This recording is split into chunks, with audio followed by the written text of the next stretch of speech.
প্রিয় ছাত্রছাত্রীরা, Bangla honours DSCC 1 2023 সালের প্রশ্নপত্রটা তোমরা একবার ঝটপট চোখ বুলিয়ে নাও। এর সাথে ছোট প্রশ্নগুলোর কি উত্তর ছিল সেই বিষয়টাও একবার দেখে নাও। এই ভিডিওর মধ্যে তোমাদের আলোচনা করে দেব 2024 সালের পরীক্ষায় কোন কোন প্রশ্নগুলো তোমরা ভালো করে যাবে। 1 নম্বর প্রশ্ন দেখছো, বাংলার সমাজ ও সাহিত্যের ইতিহাসে তুর্কি আক্রমণের প্রভাব আলোচনা করো।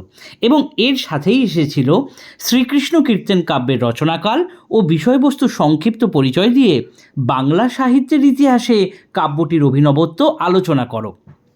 এখন বিষয় হচ্ছে, এই মডিউল 1 থেকে চর্যাপদ বিষয় এইটা কিন্তু অত্যন্ত গুরুত্বপূর্ণ এবং তার পাশাপাশি যুগ বিভাগ এই বিষয়টা কিন্তু আসতে পারে।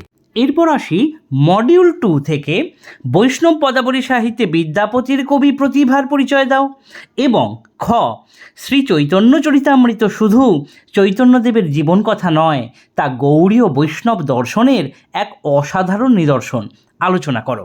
তাহলে মডিউল 2 থেকে অনুবাদ সাহিত্য অর্থাৎ রামায়ণ পাঁচালী এবং মহাভারতের অনুবাদ এবং তার সাথে মালাধর বসুর শ্রীকৃষ্ণ বিজয় সংক্রান্ত যে প্রশ্ন, এই প্রশ্নগুলো কিন্তু এবছরের পরীক্ষায় অর্থাৎ 2024 সালের পরীক্ষায় অবশ্যই আসতে পারে। এরপর দেখে নিই মডিউল 3 দাগের যে প্রশ্নগুলো এসেছে সেখানে ক মঙ্গল কাব্যের উৎপত্তির পটভূমি সম্পর্কে সংক্ষেপে আলোচনা করো। মঙ্গল কাব্যের অর্থাৎ মনসা মঙ্গল কাব্যের শ্রেষ্ঠ কবির কৃতিত্বের পরিচয় দাও। এবং খ প্রশ্ন এসেছে মধ্যযুগের বাংলা সাহিত্যের ইতিহাসে কবি দৌলত কাজীর অবদান মূল্যায়ন করো। তাহলে মডিউল 3 থেকে যে বিষয়টা অত্যন্ত গুরুত্বপূর্ণ, শাক্ত পদাবলী, কবি কমলাকান্ত ভট্টাচার্য এবং কবি রামপ্রসাদ সেন, এই দুটোর মধ্যে কিন্তু একটা বড় প্রশ্ন 2024 সালের পরীক্ষায় আসতে পারে। 5 নম্বরের প্রশ্নগুলো তো তোমরা দেখছোই, যেভাবে এসেছে তার সঙ্গে সামঞ্জস্য রেখে তোমরা করে যাও। এখন দেখে নিই 7 দাগের প্রশ্নগুলো।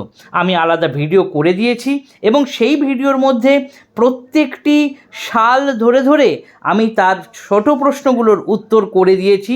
সেই অনুযায়ী তোমরা তোমাদের প্রিপারেশানটা নিয়ে নাও, দেখবে তোমাদের পরীক্ষাটা অত্যন্ত সুন্দর হবে।